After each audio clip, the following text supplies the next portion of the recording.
yazıram burada 80. 80 demək kiçikdir 140 olanda dövrün işləyir. S bərabər S plus 10 vurulsun 2 və N-də isə 5 vurulsun 2 var. S plus 10 vurulsun 2, N minus 5 vurulsun 2. Deməli 12 vurulsun neçədir? 20. S-in üzərindən 20 cəm. Bu neçədir? 0. N bərabər çünki mənfi 20 üzərinə cəm 20 yaratır. Deməli N 100 çıxılsın 5 2 neçədir? 10. 100 çıxılsın bu da mənə verir 90. Gələn dəfə gəlirəm deməli S plus N. 0-ın üzərindən 90 gələndə bu da neçədir? 90. Kiçikdirmi 140-dan? Bəli, kiçikdir. İndi deməli görürsünüz ki bu əvvəlcə 80 idi, sonra 96, plus 10 artıq, düzdürmü? Plus 10 artıq. Deməli mən 80-in üzərinə 10-u neçə dəfə gəlsəm 10.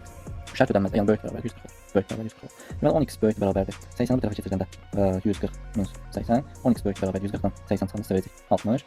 Bu x-imiz var. Deməli x də böyük bərabərdir 60 bölü 10 sizə verəcək 6. Buradan x sizə neçə qaldı? 6. 6. Əla deməli dövrümüzün sayı tapdıq ki 6-dır. Görədimi 6 dəfə işləyib 9. İndi 6 dəfə işləyibsə, bizdən deməli sonda burada s istəyirsən. Deməli 6 dəfə işləyibsə, baxın. S-in üzərindən mən 10 vurulsun 2, yəni 20 neçə dəfə gələcəm 6 dəfə. 20 vurulsun 6, bu da mənə neçə verir? 120, 120.